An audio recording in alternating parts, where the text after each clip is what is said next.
Laulal isnadu laqala man sa'a ma sa'a. Andai kan tidak ada sanad, maka orang akan berpikir agama sesuai maunya. Dan itu bahaya sekali. Assalamualaikum warahmatullahi wabarakatuh. Bismillahirrahmanirrahim. Tabarakalladzi nazzala al-furqana ala 'abdihi liyakuna lil 'alamin nadhira. Allahumma shalli wa sallim ala sayyidina Maulana Muhammadin wa ala alihi wa sahbihi ajmain. Amma ba'du. Yang sangat saya hormati semua pengurus wilayah Nahdlatul Ulama Jawa Tengah, wabil khusus Kiai Haji Ubaidillah Sodaqoh, teman saya juga guru saya, putra guru saya Kiai Haji Abdul Ghafur Maimun. Saya mau cerita sedikit tentang sanad. Jadi buyut saya kandung itu namanya itu Hafsah. Jadi buyut saya kandung itu namanya Hafsah, itu lahir di Damaran. Damaran itu belakang imaman Masjid Kudus, hanya sekitar 30 meter dari imaman Masjid Kudus. Itu punya bapak namanya Maksum, punya bapak namanya Soleh. Soleh itu bin Kiai Haji Asnawi Sepuh. Nah yang Mbah Soleh saya itu, saya generasi ke-7 dari Mbah Soleh itu. Jadi pas ke-7, kalau ke-8 itu sudah kata orang-orang kaya gitu. Kenapa kamu miskin? Generasi ke-8 katanya. Jadi Mbah Soleh Darat itu orang Jepara, orang Mayong. Itu dulu ngajinya diantaranya di buyut saya di Mbah Soleh bin Raden Asnawi Sepuh. Raden Asnawi Sepuh itu cucu dari Mbah Mutamakin. Itu kesanatan saya. Jadi saya punya naskah banyak, tadi Gus Nurul tak kasih tahu. Ini diantara contoh naskah Mbah Soleh Darat. Saya punya banyak, mulai Hikam sampai Jawahirut Tauhid, terus beberapa tulisan-tulisan beliau itu masih di lemari buyut saya di Pondok Damaran. Terus buyut-buyut saya itu juga yang diantaranya ada yang nikah di keluarga Gedungan, dan itu sebagian melahirkan Pak Said Akil. Jadi buyut-buyut Pak Said itu adiknya buyut saya. Tapi kalau saya dengan beliau itu sepuh beliau. Jadi kalau saya manggil Pak Said itu kira-kira kalau nggak paman ya mbak. Kenapa saya cerita ini? Karena di antara ikatan sanad itu dzurriyatam ba'duha min ba'd. Ada keterikatan cara berpikir berdasar sanad. Tadi seperti yang dikatakan moderator, laulal isnadu laqala man sa'a ma sa'a. Andai kan tidak ada sanad, maka orang akan berpikir agama sesuai maunya. Dan itu bahaya sekali, karena agama ini riwayat, seperti tadi yang dikatakan inna hadzal ilma dinun fangzuru amman ta'khuduna dinakum. Saya punya sekian contoh cara berpikir sanad dan cara berpikir rasional. Di akhir Ihya itu ada cerita tentang rojak, dan ini pasti di luar dugaan sampai. Karena sanad itu cara berpikir itu ya ikut saja.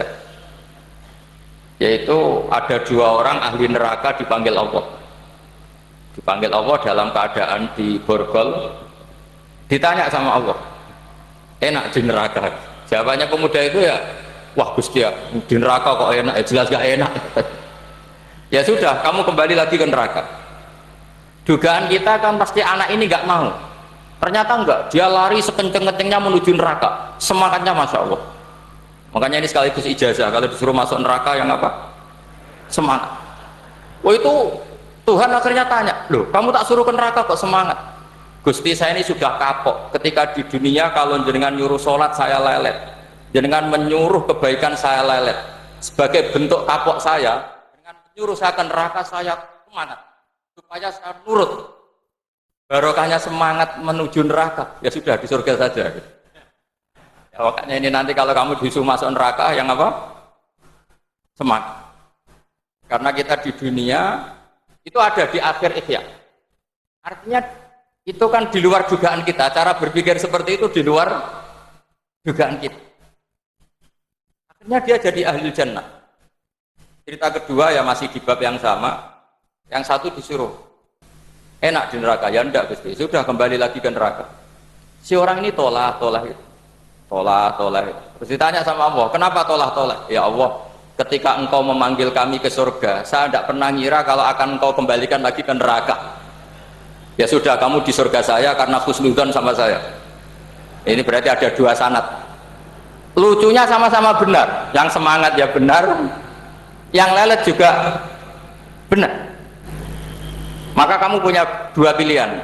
Nanti kalau disuruh masuk neraka, bisa semangat, bisa apa?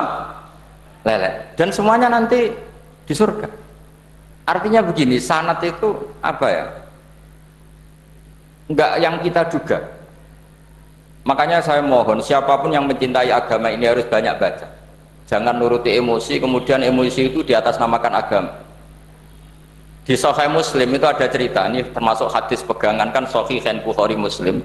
Itu ada cerita seorang sujud sama Allah itu kan banget baiknya, sangat baik. Kemudian yang sujud ini diinjek oleh pemuda yang nakal, diinjek. Ketika diinjek, yang sujud spontan ngomong begini, fawallahi la yaghfiru wallahu laka, demi Allah, Allah tidak akan maafkan kamu. Di luar dugaan, tentu kalau nggak ada sanad, omongan ini normal karena nginjek orang apa? Sujud. Tapi di luar dugaan, Allah mewahyukan ke Nabi di zaman itu, disuruh bilang sama orang yang sujud itu, Allah ngendikan, manggalladzi yata'alla alayya alla aghfira li fulan faqad ghafartu lahu wa ahbattu amalah. Siapa yang mencatut nama saya bahwa saya tidak bisa memaafkan orang yang nginjek, Allah tersinggung karena namanya dicabut. Saya ini Tuhan bisa menyiksa dan bisa mengampuni. Kenapa sifat saya jadi satu hanya menyiksa? Sifat ampunan saya di mana? Itu kalau nggak sanad nggak bisa. Saya ulang lagi, Allah itu apa? Zat yang bisa yaghfiru liman yasha wa yu'adzibu may yasha. Tapi orang yang sujud ini hanya mensifati Allah satu, yaitu Allah pasti menyiksa. Dan Allah tersinggung. Bagaimana mungkin saya Tuhan hanya berstatus bisa menyiksa, tidak bisa mengampuni. Akhirnya orang ini disalahkan, malah yang sujud tadi bilang ke orang itu, sujudnya saya hapus pahalanya, dan yang nginjek saya hapus dosa. Tapi ya bukan berarti terus kamu boleh nginjek orang sujud, ya enggak. Artinya gini loh, saya hanya memperkuat moderator tadi, berpikir agama itu berdasar sanad. Kalau nuruti emosi pasti kita akan setuju Allah tidak ngampuni yang menginjak. Tapi berdasar sanad, berapa orang yang dulu melukai Nabi, bahkan punya niat membunuh Nabi, akhirnya ditobati oleh Allah Subhanahu wa ta'ala. Siapa yang nggak tahu cerita Suraqah, orang yang niatnya membunuh Nabi, ditobati Allah. Siapa yang nggak tahu cerita Khalid bin Walid, orang yang punya konsep untuk mengalahkan Nabi di perang Uhud, juga akhirnya masuk Islam dan diampuni Allah. Banyak lagi tokoh kafir yang dulu musuhi Nabi akhirnya ditobati oleh Allah. Sehingga ketika Nabi sangat marah ya dengan mereka yang kafir, malah ada ayat turun, laisa laka minal amri syai'un aw yatuba alaihim aw yu'adzib, bahwa wilayah mengampuni dan memaafkan itu wilayah Allah. Tentu kita secara syariat akan mengatakan yang nginjak itu salah, pasti itu. Kalau yang nginjak itu pasti salah, yang kafir pasti salah. Tapi jangan katakan kalau Allah tidak bisa menobati mereka. Lagi-lagi yang bisa mengertikan itu apa? Sanad. Kita ngaji di bab itu bahwa ada orang diinjak, ternyata Allah ketika yang sujud mengatakan wallahi la yaghfiru wallahu laka, demi Allah, Allah tidak akan maafkan kamu. Loh, mensifati Allah dengan satu sifat la yaghfiru itu Allah tersinggung karena Allah bisa yaghfir. Makanya ini penting sekali saya utarakan supaya kita ini bicara itu sesuai sanad. Karena andai kan tidak sanad, agama ini di logika, kemudian logika orang itu berbeda-beda. Maka kayak apa kacaunya agama ini? Terus yang ketiga, saya beri sekian contoh. Ini saya bawa kitab hikam yang diterjemah oleh Mbah Soleh Darat. Saya dulu pernah ngaji hikam sama banyak Gus Zofur. Cara berpikir Abul Hasan Asyadzili misalnya, umumnya orang itu kan kalau amal itu ingin diterima ya, kalau sujud ingin diterima Allah, kalau sholat ingin diterima Allah, dan kalau sangat ingin itu biasanya terus berlebihan, saking berlebihannya terus nangis minta amalnya diterima. Tapi efek negatifnya gini, Jangan-jangan nggak diterima. Lalu kalau nggak diterima gunanya apa? Ini buruk sekali kalau mulai tanya sujud saya jangan-jangan nggak diterima. Kalau nggak diterima gunanya apa? Itu menurut Abul Hasan Asyadzili itu pertanyaan dari setan. Bagaimana mungkin kita pernah menyesal atau menyesali sujud yang pernah kita lakukan untuk Allah Subhanahu. Wong dadi kawulane Allah, wis dikai bumi, dikai oksigen, dikai rezeki, tahu sujud, bareng dikasih tahu Jibril, sujud kamu gak diterima. Wah, getun aku sujud be Allah. Masa sujud sama Allah getun. Maka kata Abdul Hasan Asyadzili begini. Kafa bika jazaan an radiyaka laka ahlan. Cukup sebagai balasan dari Allah yang luar biasa, kamu ditakdir sujud. Wah, itu keren. Coba kalau kamu nanti ketemu Allah, ada orang yang sama sekali di bumi gak pernah sujud, lalu kamu ketemu Allah sujud berkali-kali, kemudian dapat kabar kalau sujud kamu gak diterima, pantas mana kira-kira? Pantas yang pernah sujud apa pantas yang gak pernah sujud? Pantas yang pernah sujud. Sehingga pikirannya Abul Hasan Asyadzili, sudahlah kamu bahagia saja karena kamu ditakdir pernah sujud. Itu satu anugerah Allah yang luar biasa. Kamu gak perlu terganggu diterima apa gak diterima, karena kalau kamu terganggu itu nanti lama-lama mengatakan apa gunanya sujud kalau tidak diterima, dan itu setan menang kalau sudah ada pertanyaan apa gunanya sujud. Nah, makanya disebut min syarril waswasil khannas. Kata Abul Hasan Asyadzili, waswas di sini adalah setan ngeridu kamu supaya kamu ngeset semua ibadah kamu, jangan-jangan kamu gak diterima, kemudian kamu menyesali semua ibadah yang pernah kamu lakukan.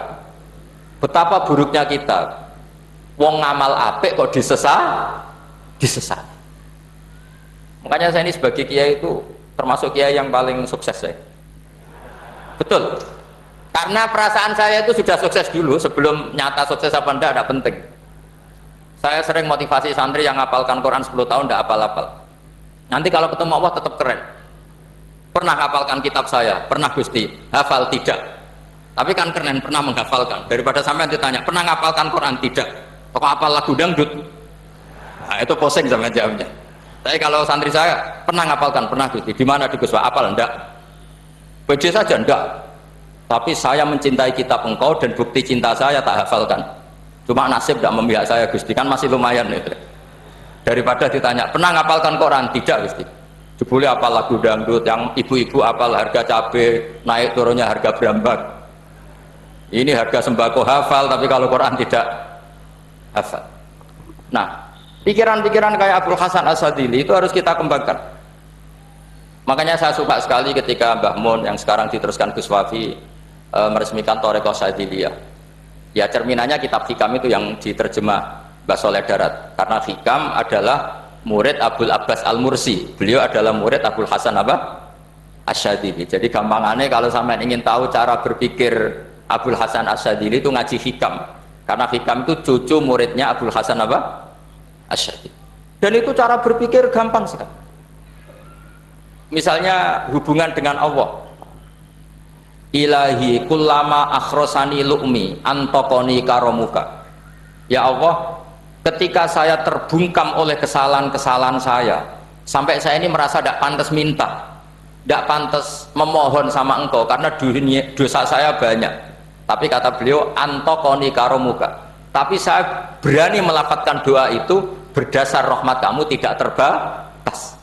Dan itu indah sekali kata-katanya, ilahi kullama akhrosani lu'mi antokoni karomuka. Jadi kullama akhrosa, sekirane bungkam bisokno ni ingsun apa lu'mi sifat elek ingsun, antoko mongko dadekno iso ngucap ni ingsun apa karomuka sifat lomane jenengan. Dan itu dipraktekkan semua ulama. Ya nafsula taknati min zallatin azumatin al kaba'ira fil ghufrani kallamami. Jadi yang seperti yang dikatakan tadi Gus Ubaidillah tadi, ya sudah, kadang ada baron saya, ada Busiri, ya saya tidak tahu karena bacanya innal kaba'ira fil ghufrani kallamami la'alla rahmata rabbi hina yaqsimuha ta'ti ala hasabil isyani fil kisami. Itu ada orang terlalu fanatik kebaikan, datang ke Abul Hasan Asyadzili gerutu karena dunia ini sudah kacau balau, banyak maksiat, banyak macam-macam. Apa jawabnya Abul Hasan Asyadzili? Man ahabba alla yusawahu fi ardi faqad ahabba alla tadhara maghfiratuh. malah dibalik. Kalau kamu ingin dunia ini steril, nggak ada apa-apa, berarti kamu tidak suka akan kelihatan maghfirahnya Allah. Jadi sanad-sanad seperti ini harus kita jaga. Meskipun tidak kita manfaatkan untuk kepentingan hadzun nafsi, tapi kita harus kita jaga. Jika kita jadi orang itu tidak terlalu sepaneng dengan pikiran kita bahwa maksiat itu pasti mendatangkan azab. Kok kamu katakan pasti, itu buktinya apa? Maksiat itu salah, kalau salah harus istighfar. Maksiat itu salah, tapi Allah bisa saja mentobati yang maksiat kemudian jadi orang baik, karena Allah tetap bersifat yaghfiru liman yasha wa yu'adzibu may yasha. Kok kamu katakan pasti-pasti, itu sanadnya dari mana?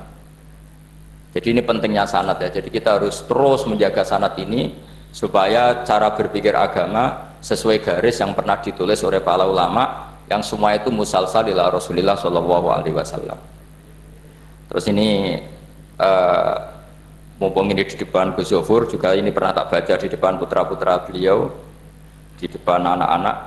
Ini nanti saya hadiahkan ke PWNU Jawa Tengah.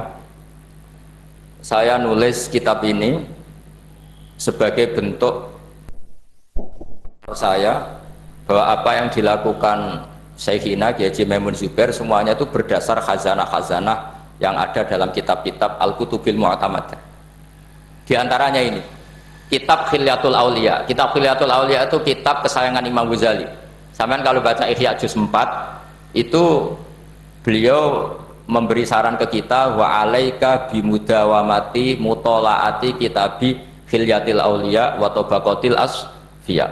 Karena Imam Ghazali fi manaqibil akhyar itu nginduk kitab Khilyatul Aulia karangannya Abu Nu'aim al-Asfihani. Kalau di tasawuf beliau nginduk kitab namanya Qutil Qulub karangannya Abu Thalib al-Makti. Kalau di fikih tentu beliau nginduk gurunya sendiri Imamul Haromen, yaitu Nihayatul Matlab fi Dirayatil Madhab. Ini saya beri contoh kenapa Mbah Mun, Kiai Ubaidillah, semua tokoh-tokoh NU cara perilaku itu santai, rileks tapi terarah. Ini saya beri contoh, ini riwayat dari Sufyan bin Uyainah, termasuk gurunya Imam Syafi'i. Ini halaman Amit ketarik sedikit. Yang pengurus dan masalah topik. Halaman 24. Ya, ini di halaman 24 saya terangkan An Sufyan bin Uyainah kana Isa wa Yahya alaihi wassalam ya'tiyanil qaryata fayas'alu Isa an syirari ahliha wa yas'alu Yahya an khiyari ahliha faqala lahu Yahya lima tanzilu ala syirarin nas qala innama ana tabibun udawil mardo. Ini di juz 7 halaman 323. Jadi mulai dulu ulama itu ada yang fokus ngelola orang-orang soleh, tapi ada juga yang mendokteri orang-orang yang macam-macam. Nabi Isa itu kalau di satu daerah tanya, di sini yang orang nakal-nakal di mana? Oh di situ. Terus beliau ke situ. Ditanya Nabi Yahya, kenapa ke situ? Saya ini nabi. Nabi itu biman zilatit tabib. Saya ini ibarat dokter. Tentu dokter itu yang menyembuhkan orang-orang yang sakit. Sehingga kiai-kiai kita tuh ya kancanan orang soleh ya mau, bina orang fasik ya mau. Lah yang nggak boleh itu yang potensi katut fasik, itu nggak boleh. Jadi apa ya, supaya kita itu melihat sesuatu itu udah suudon kiai kok berteman orang fasik. Saya berkali-kali bilang berteman orang fasik itu haram. Tapi kalau dibalik pertanyaannya, membina orang fasik hukumnya gimana? Baik, bisa membina kalau berteman, ya sudah diputar balik gitu. Tapi kalau dibalik berteman orang fasik menjadi fasik, ya jangan berteman kalau buatnya masih seperti itu. Ya terus saya teruskan. Sayyidina Umar itu terkenal orang yang sangat keras. Sayyidina Abu Bakar terkenal orang yang layinal janib, orang yang sangat santun, sangat sopan. Tapi anehnya ketika Abu Bakar mau wafat, itu khilafah atau khalifah itu diwasiatkan supaya yang mimpin itu Umar. Padahal orangnya sangat keras. Tapi yang jarang diketahui publik adalah ngiranya Umar keras itu wataknya. Ternyata enggak. Di sini diterangkan Umar wataknya itu sebetulnya bisa memilih keras atau halus. Ini saya baca ya di halaman 25. Beliau ditanya oleh Abdurrahman bin Auf. Terus beliau menjawab, ya Abdurrahman, wallahi laqad lintu linnasi hatta khashituha fil lail. Tsumma staddattu alaihim hatta khashituha fi syiddah. Fa ainal makhraj. Terus di sini saya terjemah, saya saat lunak juga takut sebab lunak bisa dianggap pembiaran, tapi saya juga takut Allah saat keras sebab keras jangan-jangan termasuk tanfir, orang lari dari kebenaran. Ya misalnya gini, sampean punya anak putri atau punya ponakan pacaran, datang ke kamu sama cowoknya, kalau kamu lunak pasti ponakan kamu ngira wong Pak D gak apa-apa, padahal Pak D saya itu kiai, ternyata saya gak ditegur. Lunak itu punya akibat dianggap pembiaran terhadap maksiat ya.